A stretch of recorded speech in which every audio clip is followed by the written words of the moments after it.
حضرت زینب بنت جحش رضی اللہ تعالیٰ عنہ کے والد کا نام جحش بن ریاب تھا، جو کہ قبیلہ بنی اسد کے چشم و چراغ تھے۔ آپ کی والدہ کا نام امیمہ بنت حضرت عبد المطلب تھا، یعنی حضرت زینب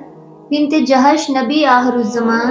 سرور کائنات حضرت محمد صلی اللہ علیہ وآلہ وسلم کی پھوپھیزاد بہن تھیں۔ حضرت زینب بعثت نبوی سے 10 سال پہلے نبی کریم صلی اللہ علیہ وآلہ وسلم کی پھوپھی امیمہ بنت حضرت عبد المطلب کے گھر پیدا ہوئیں۔ پیدائش پر آپ کا نام برا رکھا گیا، لیکن جب آپ ایمان لے آئیں تو نبی کریم نے آپ کا نام زینب رکھ دیا اور آپ نے نبی کریم کے سایہ شفقت میں تعلیم و تربیت حاصل کی۔ حضرت زینب بنت جحش نہایت دینداری، پرہیزگاری، راست گوئی، صدقہ دینے اور اپنے عزیز و اقارب کا خیال رکھنے والی تھیں۔ جب آپ جوان ہوئیں تو نبی کریم صلی اللہ علیہ وآلہ وسلم نے آپ کا نکاح اپنے منہ بولے بیٹے حضرت زید رضی اللہ تعالیٰ عنہ سے طے کیا۔ حضرت زید بن حارث چونکہ غلام تھے، جس کو نبی کریم صلی اللہ علیہ وآلہ وسلم نے آزاد کر کے اپنا منہ بولا بیٹا بنا لیا تھا، جس وجہ سے ان کو لوگ زید بن محمد کہہ کر پکارتے تھے۔ حضرت زینب چونکہ خاندان بنی ہاشم سے تعلق رکھتی تھی تو یہ ان کی شان کے خلاف تھا کہ وہ ایک غلام سے شادی کریں، اس لیے انہوں نے شروع میں اس رشتے سے انکار کیا۔ پھر اللہ پاک نے ایک آیت نازل فرمائی کہ کسی مومن مرد اور کسی مومن عورت کو یہ حق نہیں ہے کہ جب اللہ اور اس کا رسول کسی معاملے کا فیصلہ کر دے تو پھر اسے اپنے اس معاملے میں خود فیصلہ کرنے کا اختیار حاصل رہے، اور جو کوئی اللہ اور اس کے رسول کی نافرمانی کرے تو وہ صریح گمراہی میں پڑ گیا۔ جب یہ آیت نازل ہوئی تو حضرت زینب بنت جحش نے فوراً حضور کو فیصلے کو مان لیا، اور اس طرح ان کا نکاح حضور کے منہ بولے بیٹے حضرت زید سے ہو گیا۔ اس شادی کے 1 سال بعد ہی حضرت زید اور حضرت زینب کے درمیان کی زندگی تناؤ کا شکار رہنے لگی۔ حضور کے منہ بولے بیٹے حضرت زید ایک دن حضور صلی اللہ علیہ وآلہ وسلم کی خدمت میں حاضر ہوئے اور عرض کی، یا رسول اللہ، یہ نکاح اب مزید نہیں چل سکتا، ہم دونوں کی طبیعت بالکل جدا گانا ہے۔ حضور نے جب یہ سنا تو آپ بہت پریشان ہوئے کہ ایک طرف ان کا منہ بولا بیٹا اور دوسری طرف ان کی پھوپھیزاد بہن ہیں۔ حضور نے حضرت زید کو اس بات پر راضی کیا کہ کچھ عرصہ اور گزاریں، ہو سکتا ہے آپ دونوں کا گزارا ہونے لگے۔ اس بات کو قرآن پاک میں اللہ پاک یوں فرماتا ہے، اے رسول، وہ وقت یاد کرو جب آپ اس شخص سے کہہ رہے تھے جس پر اللہ نے اور آپ نے احسان کیا تھا کہ اپنی بیوی کو اپنے پاس رہنے دے، اسے نہ چھوڑ اور اللہ سے ڈر، لیکن اللہ پاک کی رضا یہی تھی کہ حضرت زید اور حضرت زینب بنت جحش میں طلاق ہو گئی۔ اب حضور افسردہ ہو گئے، اس لیے سرور کائنات حضرت محمد صلی اللہ علیہ وآلہ وسلم نے یہ فیصلہ کیا کہ وہ اپنی طلاق یافتہ پھوپھیزاد سے نکاح فرما کر انہیں ازواج مطہرات میں شامل فرما لیں۔ لیکن آپ صلی اللہ علیہ وآلہ وسلم کو پریشانی اس بات کی تھی کہ عرب کا رواج تھا کہ منہ بولے یا لے پالک بیٹے کو اصلی بیٹا سمجھا جاتا تھا، اس لیے اس بیٹے کی بیوی سے ہرگز شادی نہیں کی جا سکتی تھی۔ اس پر اللہ پاک فرماتا ہے، اور آپ اس وقت وہ بات اپنے دل میں چھپا رہے تھے جسے اللہ ظاہر کرنے والا تھا، اور آپ لوگوں کی تن و تشنی سے ڈر رہے تھے، حالانکہ اللہ اس بات کا زیادہ حقدار ہے کہ آپ اس سے ڈریں۔ خیر، حضور صلی اللہ علیہ وسلم نے حضرت زید کو حضرت زینب کے پاس اپنے رشتے کے لیے بھیج دیا۔ حضرت زید کے پردہ رہ کر حضرت زینب کو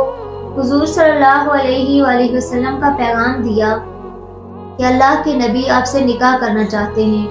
حضرت زینب کے لیے یہ خوشی اور غمی کی بیک وقت خبر تھی۔ خوشی اس بات کی کہ ازواج مطہرات میں شامل ہونا دنیا کا سب سے بڑا اعزاز ہے، اور غم اس بات کا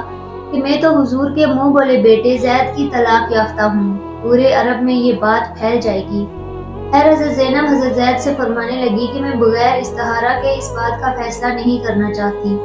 یہ بات جنگل کی آگ کی طرح پورے مدینہ میں پھیل گئی کہ محمد صلی اللہ علیہ وآلہ وسلم نے اپنے بیٹے کی بیوی کو نکاح کا پیغام بھیج دیا ہے۔ منافقین اور دشمنان رسول یہ کہنے لگے کہ یہ حضرت زینب اور حضرت محمد صلی اللہ علیہ وآلہ وسلم کی محبت ہی تھی کہ جس کی وجہ سے حضرت زینب نے حضرت زید سے طلاق لے لی۔ منافقین نے حضور صلی اللہ علیہ وسلم کے بار بار حضرت زید کے گھر جانے کو بھی اسی محبت کا نام دیا۔ اسی طرح چہمگوئیاں عام ہو گئیں۔ ادھر حضرت زینب بنت جحش مصلے پر کھڑی ہوئیں اور ادھر اللہ پاک نبی پاک صلی اللہ علیہ وآلہ وسلم پر وحی نازل فرما دی۔ وحی کے نازل ہونے سے ہی حضرت زینب اور حضرت محمد صلی اللہ علیہ وآلہ وسلم کا نکاح ہو گیا۔ وحی کے الفاظ کچھ اس طرح ہیں: جب زید نے اس عورت زینب سے اپنی حاجت پوری کر لی، اسے طلاق دے دی، تو ہم نے اس خاتون کو آپ کے نکاح میں دے دیا تاکہ اہل ایمان پر اپنے منہ بولے بیٹوں کی بیویوں سے نکاح کرنے کے معاملے میں کوئی تنگی نہ رہ جائے جب وہ ان سے اپنی حاجت پوری کر چکے ہوں اور انہیں طلاق دے کر فارغ کر چکے ہوں، اور اللہ کا حکم تو بہرحال ہو کر رہتا ہے۔ اس آیت کے آنے کے بعد حضور صلی اللہ علیہ وسلم حضرت زینب کے گھر گئے اور جا کر ان سے فرمایا کہ اللہ نے وحی فرمائی ہے کہ ہم دونوں کا نکاح ہو گیا ہے، یعنی نبی صلی اللہ علیہ وآلہ وسلم کا زینب رضی اللہ عنہا سے ازدواجی تعلق بلا اذن اور بلا عقد اور بلا تقرر مہر، اس کے بغیر ہی جس شے کو آپ صلی اللہ علیہ وسلم کی امت کے حق میں قابل اعتبار سمجھا گیا، قائم ہو گیا تھا۔ اگلے دن حضور صلی اللہ علیہ وآلہ وسلم اور حضرت زینب رضی بنت جحش کا ولیمہ ہوا جس میں 300 صحابی شریک ہوئے۔ ناظرین، مفسرین نے سورہ احزاب کی آیت نمبر 37 کی تفسیر میں لکھا ہے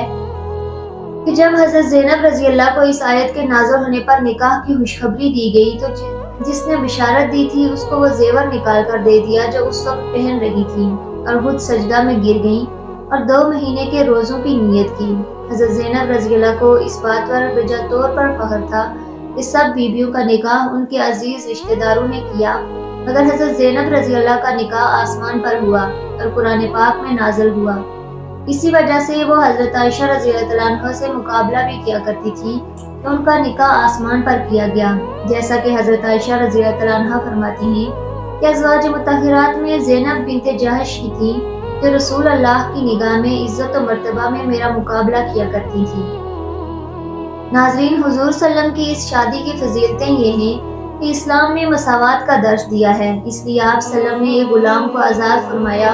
اور پھر ان کو منہ بولا بیٹا بنایا اور پھر انہی سے اپنی پھوپھیزاد کی شادی بھی کروائی۔ اور جب حضور صلی اللہ علیہ وسلم کا نکاح حضرت زینب سے ہو گیا تو زمانہ جاہلیت کی اس رسم کا بھی خاتمہ ہو گیا کہ منہ بولا اور لے پالک بیٹا بھی اصلی بیٹے کا حقوق رکھتا ہے۔ حضور نبی کریم صلی اللہ علیہ وسلم نے اپنی ازواج سے فرمایا تھا کہ تم میں سے سب سے پہلے مجھ سے وہ ملے گی جس کا ہاتھ لمبا ہوگا۔ چنانچہ نبی کریم کے اس دنیا سے پردہ فرمانے کے بعد ازواج مطہرات اپنے ہاتھ ناپا کرتی تھیں، لیکن ہاتھ کی اس لمبائی سے مراد حضور صلی اللہ علیہ وسلم کا اشارہ فیاضی کی طرف تھا، چونکہ حضرت زینب بنت جحش بے حد صحیح اور فیاض تھی، تو سب سے پہلے حضور کے پردہ فرمانے کے کچھ ہی عرصہ بعد 20 ہجری میں آپ بھی اس دار فانی سے کوچ فرما گئیں۔ آپ کو جنت البقیع میں سپرد حق کیا گیا۔